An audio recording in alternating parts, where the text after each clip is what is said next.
Georgia is getting ready for its football practices in the fall. Dean Legge, Ryan Curley, another edition of Riding Home, presented by DoorDash. Our friends at DoorDash, we really appreciate them. Ryan, Kirby's first meeting in Athens with the media for the 23 season. What were your takeaways? Yeah, when you have an off season like this, he's ready for football. At one point, he just admitted that he's excited, but pretty status quo. I think. I don't think we learned too many new things today. Oh my God. Hey man, it's the preseason, man. Sometimes the camera's gonna fall. You know what I mean? We're just gonna make Hopefully sure. GSP is not right on your back, wondering what's happening. But that's what these beginning press conferences are really about, is sort of laying a foundation for what message he wants to get out there. He did talk about some injuries today, though. He reiterated about some injuries, though. Yeah. The two that were discussed a couple weeks ago, and we knew about that before then. Smile Munden and Branson Robinson. It was the same deal. They're going to be limited. They're not 100% ready to go yet, but they are running. They shouldn't be out for, I guess, significant time. Talked about getting Andrew Paul roped back in. He's still limited a little bit. Another one that he talked about, as Smile and Branson aren't major injuries, but he said Tyrion Ingram-Dawkins. It was, I can't remember exactly where, but a lower leg injury. I think it's lower leg, whatever you want to call it. Stress injury kind of deal. He said, other than that, normal hamstring stuff, they're pretty healthy. So you really, I have to always say this when we talk about hamstrings and stuff. That should not be a common occurrence, frankly. That's about stretching. That's about preventative. That's about preventative maintenance, stuff like that. I mean, if you're doing it right, there should not be a rash of hamstring. That's something that shouldn't be the case. I hear the wind in the background. I know it's super hot in Athens. Georgia starts practice tomorrow, by the way. Make sure you're taking advantage of this offer while Ryan drives around. I'll go solo here. You get our magazine, our 2023 magazine, included free with subscription, your monthly subscription right now at Dog Post. You need to sign up down below. Here's what you get. You get the 2023 preview edition. It comes in for free. Our friends at Red Zone have already started sending these out. It's a 20% off any item at Red Zone. For instance, the Vince Dooley hat from 1984, I believe it was. You can get 20% off that. You can get 20% off anything in the store. In addition, for those of you who have supported us, if you bought Double Dogs, if you bought the magazine, all you have to do is sign up down below and I'll give you September for free. A lot of people are taking advantage of this.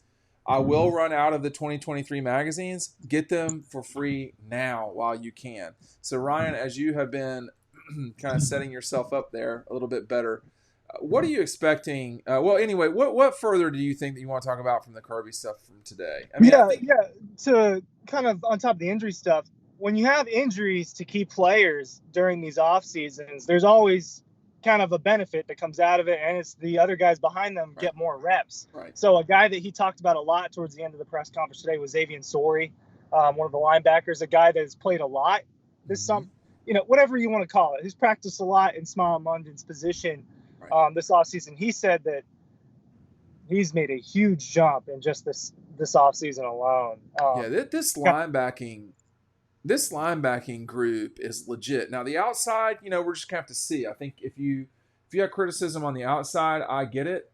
But I want to just say the inside backers, not even talking about the guys who are on the way, but that you have Jamon Dumas-Johnson, Smile Munden, and Xavier Sori, all of those guys as inside guys.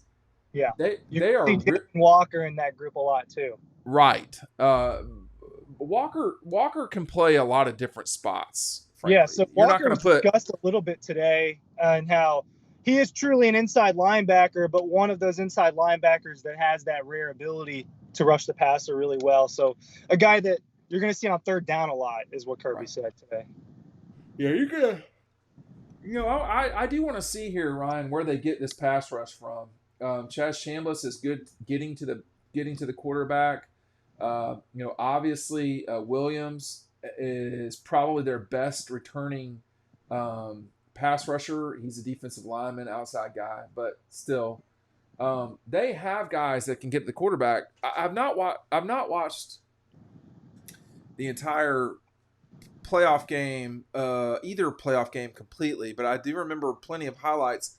The problem for people dealing with Georgia on the defensive side of the ball is just how fast their linebackers are. I mean, CJ Stroud played really well, and he was sacked several times and pressured even more. So I think that goes to why that's you don't necessarily have to rush the passer from the outside. You can do it up the middle too. It's an effective way to do it. And they've got all these guys, man. They have recruited really well. And Glenn Schumann and those guys, they've done a really good job of developing talent through the years.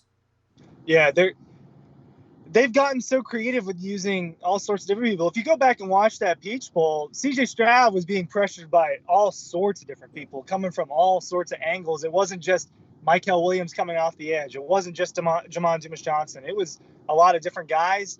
Well, let me just say this real quick too. If they're not going to call holding, which they just did not call that night on either team really, then as a defense you have to adjust to that. Georgia, that played more into Ohio State's favor, but if that's not, they're not calling holding on Georgia. They weren't calling holding on anybody that night. So you have to feel that and see that and go from there. But this straight up speed of this defense is the one thing that I wonder. I wonder if the speed of this defense is a thing that people just can't get used to. And that's the hardest part about scoring on these guys. You wonder why the only teams who scored over 30 against Georgia in the last few years have been, Alabama and Ohio State. Well, there's a reason why, because those are the teams that actually have speed to counteract Georgia. Yeah, we talked a lot the last week or so of just how different positions have changed. Defenses as a whole have just gotten so much faster, and you see that with Georgia, the speed everywhere.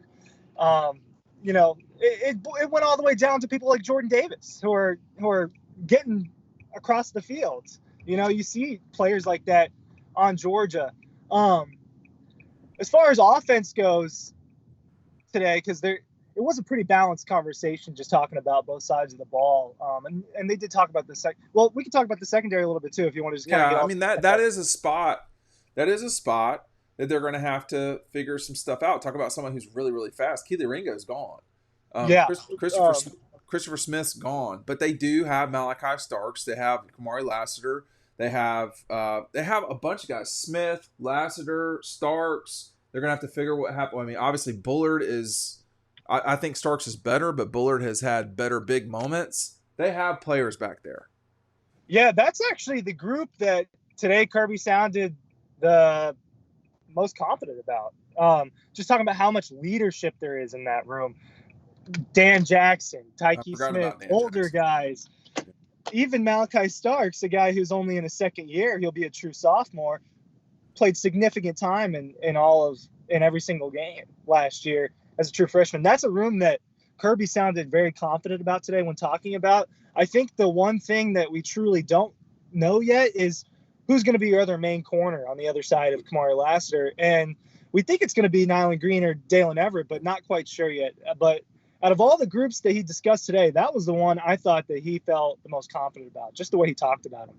Yeah, it's going to be that just jumps out to me a little bit because of him playing the position and coaching that position for most of his career. I mean, he hasn't just coached DBs. I mean, obviously coached running backs at Georgia, but that's the spot he knows and so forth. So if he's comfortable with them, look, this is no one player is going to win Georgia a national championship. This is a collective group. I think that's the big thing to me about this program right now. We've gone this far in the conversation without talking about the quarterbacks. My suspicion, of course, I'm going on record, been on record, that Carson Beck will likely be the quarterback in 2023. We'll see when he is. They're not going to name a starter. I mean, that would be out of character for Georgia, but or Kirby's Georgia. But we're just going to see. We're just going to see Carson probably go out there. But all that said, it's the accumulation of the parts, Ryan. That's the biggest thing. There's so many players positioned to do the right thing on this in this team in this program. If Smile Munden is not ready to roll, Xavier Sorey is, or Jalen Walker is, and you're going to see that. And that's just not even discussing the freshman linebackers who are quite good. Yeah, it's when you go across the board. They have so many capable players. I forget to name them half the time. I mean, a guy that we haven't talked about, it feels like in weeks almost, David Daniel, a guy that I think is going to get on the field some. And then they have safeties behind him that are probably going to get on the field a little bit, that are freshmen that come in. They've stacked the roster with capable football players that they feel can walk in there and make plays. I mean, there's no shortage of them. They have them at every spot. On offense, I mean, he was pretty typical in his discussion of the quarterbacks. He did talk about them for a couple minutes and talked about what Carson brings as a leader and how they're all just completely different, not just quarterbacks, but people.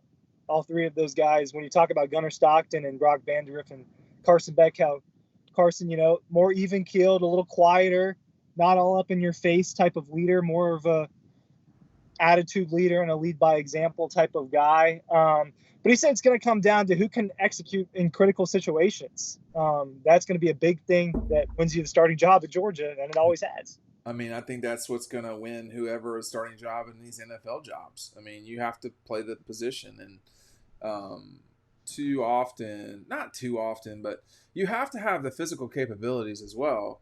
But, Arch Manning isn't starting at Texas right now, and there's a reason for that. It's not because he's not gifted physically. There's other things that go into playing quarterback that we will delve into over time. But I like where this team is at. They're going to be, if they're not ranked number one coming into this season, who would be ranked number one?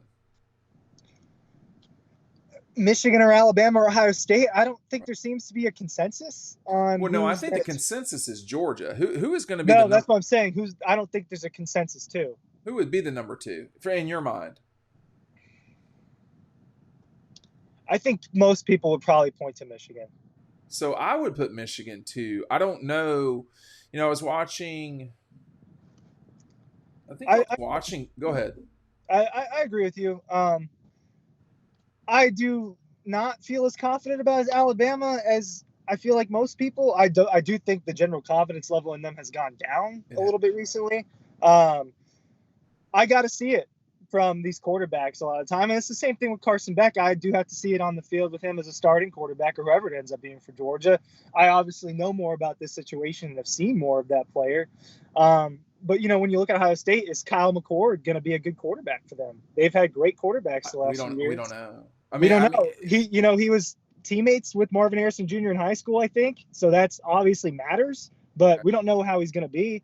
And we do know more about Michigan's quarterback. And it is a quarterback. Why do we talk about who high school? I mean, you're repeating a talking point that someone else has said, which is someone's quarterback is the quarterback of Michigan is or Ohio State, sorry, is Marvin Harrison's high school quarterback. I mean, who gives a shit, right? I mean, can they play football or not at this level? Ohio State has had very good quarterbacks for some time, and they very well may have a new one. But that Lad McConkey's high school quarterback is not the quarterback of Georgia is irrelevant. I mean, they have a very capable quarterback in Carson Beck. What would I think one thing about this talking about the quarterbacks, there's going to be a new one at Ohio State. You just mentioned that. There's going to be a new one at Georgia. There's going to be a new one at Alabama. I think the group that's in the least enviable position is Alabama right now. I mean, we legit don't really know who the quarterback's going to be there. I don't. I mean, we don't. Do we? I asked a few Alabama guys over media days, and I got a bunch of different answers. There's no consensus as to who it's going to be over there, it seems like. But it does feel like Georgia's kind of, again, in their own little category at the top there. Heading into though? Why? Why do you think? It's top to bottom. There's just no program top to bottom like them right now. Could we be overvaluing Georgia? We're not. We're not overvaluing Georgia. What's that? Look, they can get out there and struggle in the first couple of weeks, or maybe they lose a game down the line this season, and we'll have to change our opinion when that happens. But as of right now, I mean, what's Why? different? Wait a second though. Wait a second though. Because I just want to be the contrarian or the person who, bad things can happen, so to speak. I mean, it's very possible they could not. They very well might not be as good as they were last year. I mean, they do not have the same quarterback. I mean, Stetson Bennett was really, really, really good. There's just no doubt about it. We've not mentioned Brock Bowers. Some of the things that we talk about at the beginning of the season, we don't mention it. They don't really matter that much because those are the question marks. But this guy was really quite good. And even coming into the Oregon game, there was a lot of discussion of, Stetson Bennett, but he really was quite good. And they had that in their back pocket. Why is it? I mean, is it possible Las Vegas has got it wrong here? I mean, Georgia is not just a favorite, but they're sort of a decisive favorite. Yeah, that part is where I'm like, just because there is a gap, like a noticeable gap when you look at odds and things like that. They're just last year just showed what they can do when they lose all of those important players, and So I that think is they're no losing. longer. I just don't think it's as much of a concern Okay. for them when you see what they just did. I don't think it's as much of a concern. I mean, you could look at that Georgia defense last year or a lot of that Georgia team, and it wasn't a team where national people or casual college football fans could really name that many players on it. Yet they're better than the other players on the other teams. I just think it's that situation. They're too good top to bottom. The coaching staff's the best. I care about that a lot. there's a lot of pearl clutching and groupthink that goes on with those of us in the media. I think it can be a dangerous thing. I mean, I'm old enough to remember, and I've said this several times, that Trevor Lawrence was never going to lose a game at Clemson. I mean, it's just absurd, ridiculous. Well, that's just a ridiculous thing to say. I know, I mean, I get that part, but I do think sometimes that you got to be committed to making sure that we're not just seeing what we want to see rather than what it is. I mean, does Georgia have? I mean, replacing Stetson is probably their biggest hurdle or thing in the way to them being extremely successful as a program this season. I think, in my opinion, and I want you to chime in right after this, the problem for that negativity is the person that's taking it over is not a newcomer to the program. He is well qualified, highly sought after. When you talk to people around the league who are not at Georgia, they say there's a reason we really, really recruited that kid hard. You're talking about Alabama, you're talking about Florida, whoever, that they really wanted Carson Beck. So now, if you take that problem, which is replacing Stetson and putting Beck in there, can we say that about the situation at Alabama? I don't think we can. At Ohio State, they know who it's going to be, I think, but that player just might not be as good as Bryce Young. And then at Michigan, we know who the starting quarterback is. So that, have I touched on all four at this point? So I think, I mean, one thing it'll boil down to too, Ryan, and you think you're smart, right, about football. Here's my question for you: Is it going to wind up that Carson Beck is a better quarterback than JJ McCarthy? Because JJ McCarthy's pretty good, actually. Yeah, JJ McCarthy is pretty good. I think when we talk about Carson Beck, obviously it's a hypothetical conversation at this point in time, and I think we know what Carson Beck can be, but we don't know what he will be.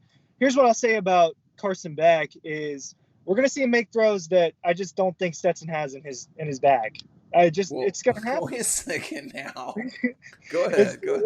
We're going to see Carson make throws, and I think you could say that about some of the other quarterbacks on Georgia's roster as well, probably. But I think you're going to see Carson make a few throws downfield where it's like, I don't know if Stetson makes that throw. And it's no negativity towards Stetson. It's just, being truthful about their talent levels. He doesn't have Carson Beck's arm talent. I've been watching a lot of Carson Beck just clips, whether it's not just highlights, just clips the last week. And a lot of those rollout plays that I previously didn't know if he was going to be able to execute as much as Stetson, he kind of does. I mean, he kind of did run a lot of the exact plays that Stetson did using his legs and his speed to get to the outside and to get to open guys. I just think he's a good quarterback who's got a better arm than Stetson, and you might get to see that on display.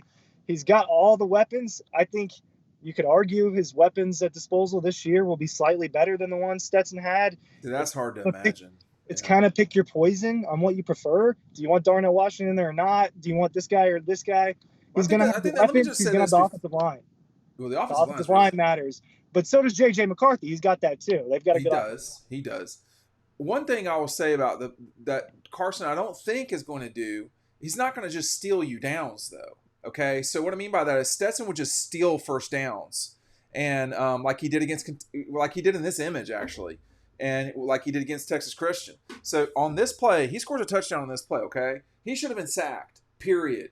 Any normal quarterback would have been sacked. Well, so in that scenario, Ryan, instead of Georgia scoring a touchdown, they probably are kicking a field goal. So, the feel of the game is a little bit different at 10-0 or 10-3, whatever it was, than 14-0. So I think that's the part. Is Carson going to be able to steal you plays? To do stuff that, like, Noshawn Moreno was like a genius at this. He would go from, probably losing 2 yards to gaining like 2 or 3. Well, that's a pretty big difference, actually. So it wasn't the spectacular Noshawn that really should have been getting credit. It was behind an offensive line that is not what he is at Georgia right now. Noshawn would make people look stupid.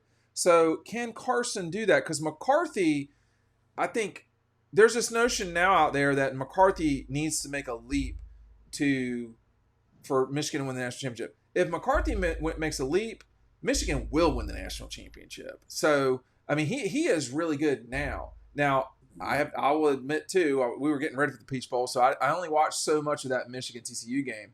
But McCarthy, I know, did not play well in that game. He didn't play unbelievable against Ohio State. Statistically, I don't think, but they won the game, and they won it a lot because of the way he played in the downs that mattered. So can Carson do that? And I know this is not our target audience is not the Michigan Wolverine fans, but we do consume a lot of television and TV for football. And that's, the 4 schools we talked about, I think Tennessee, Clemson, Tennessee, USC may be between the 4 we just talked about and the others that are kind of scattered out there. Penn State, Clemson, Tennessee, whoever else is sort of making up this top 10. I think they have enough question marks as is that I don't know that they belong in the top 4. The top 4 do have their own question marks. But the biggest one for Georgia is who will start at quarterback, A, which we think we know the answer to, and B, more importantly, how will that starter play? So I don't know. But anyway, your final thoughts on what Kirby had to say today.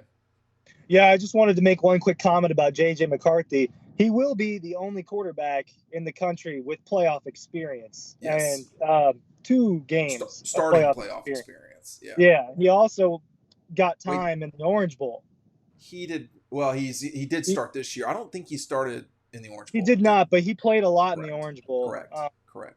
So he does have playoff experience. Kirby, because Carson Beck's got playoff experience too. He does. He does have a little bit of playoff experience. He has thrown a pass at national championship. JJ McCarthy has it. So we can play that game. But Kirby sounded confident today. I calm and confident. Very similar to media days. Not as chirpy. Not as what? Not as chirpy. Not as glamorous. That was that week at media days was a tricky moment at Georgia, considering everything that was going on off the field. And I was just gonna say, we're talking about Ingram Dawkins. I mean, these guys, you want bad attention, get another ticket that results in you getting arrested, and see what happens in the media again. And it's just it's a total unforced error that hopefully we will not have to deal with. I will admit I've grown absolutely tired of talking about non-football issues, but at the same time, if that's what's going to be out there, then we have to report on it, unfortunately. But Georgia starts practice tomorrow. We're gonna have some more of these riding homes. So make sure you're staying tuned. Thanks for watching.